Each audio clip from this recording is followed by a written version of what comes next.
నా ఫ్యామిలీ ఎంత సపోర్ట్ చేసినా చూశాను. అండ్ ఫ్యామిలీ పక్కన పెడితే నాకు కళ్యాణ్ గారి వెరీ స్పెషాలిటీ ఉంది. ఎందుకంటే నాకు ఒక ప్రాపర్ గైడెన్స్, ప్రాపర్ ఛానల్ చూపించారు కదా.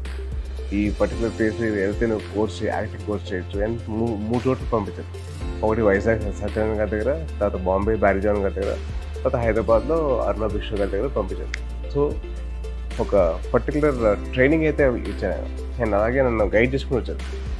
ఈ పర్టికులర్ మాస్టర్స్ నేర్చుకో, అండ్ అలాగే ఈ పర్టికులర్ డ్యాన్స్ ఫామ్ నేర్చుకో అని చెప్పి నన్ను ప్రాపర్ గైడ్ చేశాను.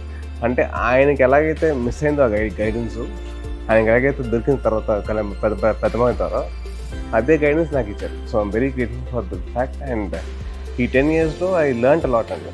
More than anything the learning experience I have is very very very important for me. చాలా నేర్చుకున్నాను how to judge a film, how to make a film అని చెప్పి. చాలా వరకు ఇన్నసెంట్గా బిహేవ్ చేసేవాడిని. ఇంత ముందర ఎలా పడితే అలా చేసేవాడిని. ఇప్పుడు కాస్త బాధ్యత and thought of conviction towards doing a film and doing character. మా పెద్దమావయ్య దగ్గర నుంచి డిటర్మినేషన్ అండి. ఎట్టి పరిస్థితుల్లో ఏదేమైనా కానీ అది వదులుకోకుండా దాని వెనకాల తిరుగుతూ దాని వెనకాల ఎలాగైనా సాధించాలని చెప్పి చిన్నప్పటితో నేర్చుకున్నాను. మా కళ్యాణమావయ్య దగ్గర కమిట్మెంట్, ఒక పని తీసుకున్నామంటే దాని తగ్గట్టు దాని మీద అవసరమైన కమిట్మెంట్ తీసుకొని దాని తగ్గట్టు మేము పనిచేసాను. సో దా కమిట్మెంట్ అనేది మా కళ్యాణమావయ్య నేర్పించారు. అండ్ మా మావయ్య దగ్గర అయితే నవ్వు, అంటే ఏ సిచ్యువేషన్ వచ్చినా కానీ ఎలాగైనా కానీ నవ్వుతూ ఎదిరించు, ఎలాగైనా నవ్వుతూ హ్యాపీగా చూసుకో, అది ఎలాంటి సిచ్యువేషన్ సరే ఈజీ అయిపోతుందని చెప్పి. సో ఇన్ దట్ వే ఎలాంటి రాదు మా ముగ్గురు బాగా నన్ను గైడ్ చేశారు. బేసిక్లీ నాకు చిన్నప్పటి నుంచి ఆయన దగ్గర పెరిగానండి. ఆల్మోస్ట్ నాకు మా మదర్ మార్కెట్కి వెళ్ళినా, మా మదర్ డ్యాన్స్ క్లాస్కి వెళ్ళినా, మా మమ్మీ నన్ను కళ్యాణమావయ్య దగ్గర పెట్టేసి వెళ్ళిపోయేది. సో ఆయన నాకు దగ్గర నుండి నాకు నేర్పించిన చదువు దగ్గర నుంచి పక్కన పెడితే how to not to give up అండి.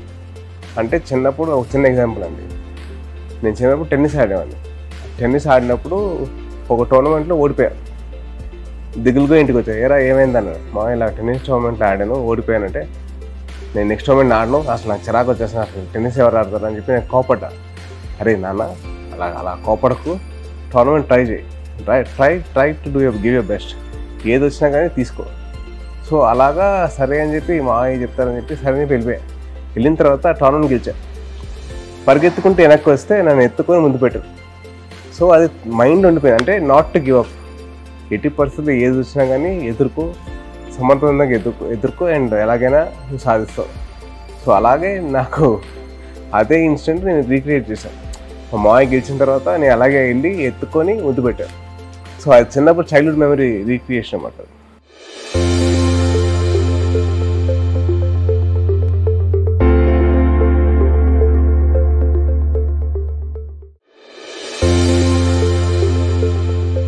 Frankly speaking, more than experience అంటే it was me living in that moment అండి.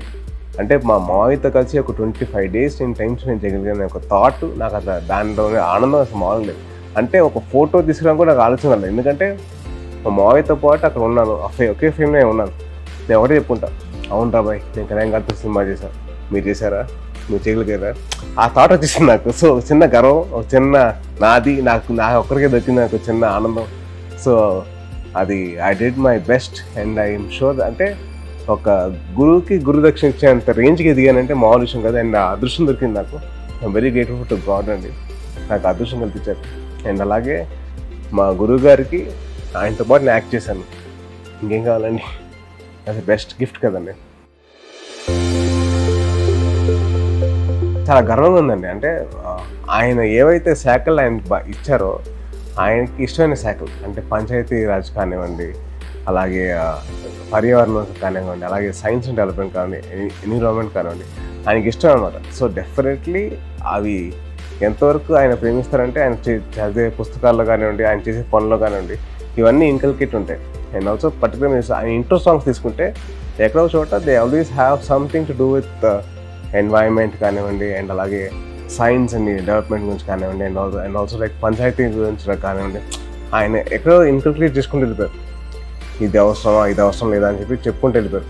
అండ్ అలాగే ఆయన సినిమాల్లో చాలా వరకు విలేజ్ బ్యాక్ డ్రాప్లో ఉండే సినిమాలు కొన్ని ఉన్నాయి. సో దాంట్లో ఆయన డైలాగ్స్ కానీ ఈ గాలి, ఈ నేల కానీ, ఇది అందరిది సమానం అని చెప్పి ఆయన చెప్తుంటారు. నేల, నీరు, నిప్పు, గాలి, ఆకాశం ఇవన్నీ అందరివి. నీ అప్పసొత్తు కాదు, నీ సార్ అప్పసొత్తు కాదు. అర్థమైందా? ఆయన ఐడియాలజీ ప్రకారంగా ఇచ్చారేమో అని చెప్పి అనిపించింది. And I feel that he is doing a very very good job అండి.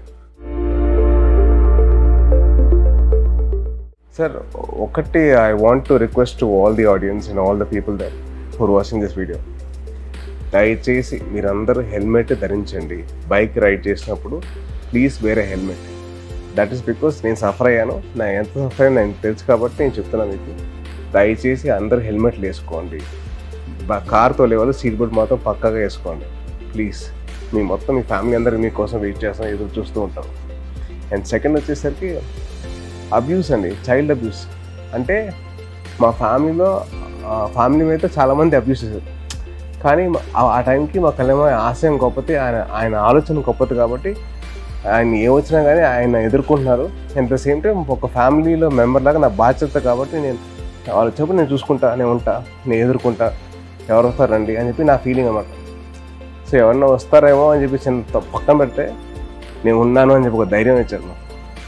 So at the same time చిన్నపిల్లల మీద జోకులు వేయడం ఏంటండి, చిన్నపిల్లల మీద అబ్యూస్ చేయడం ఏంటి, ఎంత దారుణంగా ఉంటుంది అంటే ఒక పేరెంట్కి అర్థమవుతుంది ఆ బాధ. మా ఫ్యామిలీలో అయింది కాబట్టి నాకు ఆ బాధ అర్థమైంది. ఒక చిన్న పాప మీద కమెంట్ చేసి ఇవ్వడం, నేను ఎందుకు రియాక్ట్ అయ్యానంటే ఆ బాధ నాకు తెలుసు. 24 hours వెయిట్ చేశాను for any womens activist or for any child protection society to react or any channel, media channel to pick up this particular issue and fight. ఎవరు ఒక్కరు కూడా రాలేదండి. అంటే ఏముంది జోకే కదా అని చెప్పి అందరూ అనుకుంటారు, బట్ అన్నిటినీ ఈజీగా చేస్తారు and making it very normalize చేస్తారు జోక్ వేసి. Child abuse is something which is not even a funny thing or a joke. It's a very serious offence. And I really want the internet users or the mobile users to actually have the thought of actually being responsible about their words or their actions. అంటే వాళ్ళు ఏది పడితే అది మాట్లాడడం అనేది correct కాదు. చాలా బాధ్యతగా వాళ్ళు వాడాలి నెట్. ట్విట్టర్ కానివ్వండి, ఇన్స్టాగ్రామ్ కానివ్వండి, కమెంట్స్ పెట్టినప్పుడు వాళ్ళు చూసుకోవాలి, ఆలోచించాలి. నేను కానీ ఆ ప్లేస్లో ఉంటే నాకు ఎలా ఉంటుంది, లేదా మా పేరెంట్స్ అక్కడ పెడితే వాళ్ళకి ఎలా ఉంటుంది, లేదా మా తమ్ముళ్ళు లేకపోతే మా అన్నయ్య పెడితే ఎలా ఉంటుంది. ఒక చిన్న థాట్ పెడితే అట్లాంటి కమెంట్స్ రావాలి. ఏదో అబ్యూస్ అంటే ఇంతకు ముందర హీరోని కానీ కలవడం చాలా కష్టమైపోయింది. ఇప్పుడు చాలా ఈజీ యాక్సెస్ ఉంది సోషల్ మీడియా ద్వారా. ట్విట్టర్ కానివ్వండి, ఇన్స్టాగ్రామ్ కానివ్వండి, ఫేస్బుక్ కానివ్వండి, చాలా ఈజీ యాక్సెస్ దొరికేసింది. సో వాళ్ళు ఏమైనా అంటే తిట్టేస్తున్నారు, వాళ్ళకి తిడుతున్నారు సరే, బట్ దే డోంట్ అండర్స్టాండ్ అది ఎంతవరకు అది ఎదురు వాళ్ళకి హర్ట్ అవుతుందండి. మేము ఎలాగో పట్టించుకొని వస్తున్నా, కానీ దానివల్ల వేరే హీరో ఫ్యాన్స్ కానీ వేరే ఫ్యాన్స్ కానివ్వండి వాళ్ళు ఎంత ఫీల్ అవుతారు అంత మాట్లాడుతుంటే. సో అట్లాగే మనం బాధ్యతగా మనం వహించాలి. నేను అట్లాగే మన అబ్యూస్ తగ్గించాలి. అదేం చేయాలంటే అదే ప్లేస్లో మిమ్మల్ని కానీ, మీ పేరెంట్స్ కానీ, మీ అన్న చెల్లెళ్ళు కానీ, మీ అక్క తమ్ముళ్ళు కానీ మీరు ఊహించుకుంటే మీరు ఆ మాట అంటారు. ఒక చిన్న బేసిక్ థాట్ పెడితే మీరు అట్లాంటి మాటలు మాట్లాడరు. So my only request is, మీ అనే ముందర మీరు ఎందుకు అంటున్నారో ఒకసారి ఆలోచించి మీరు అనండి, పర్లేదు. బట్ ప్లీజ్ ఎటువంటి హార్ష్ డెసిషన్ తీసుకునేలాగా మమ్మల్ని చేయనివ్వకండి. అండ్ అలాగే పోలీస్ వాళ్ళని తీసుకునేలాగా చేయకండి ప్లీజ్. దయచేసి it's a request from hero to all the fans and to all the movie lovers and to all the audiences, please don't get into abuses. It's all right, బాగాలేదండి.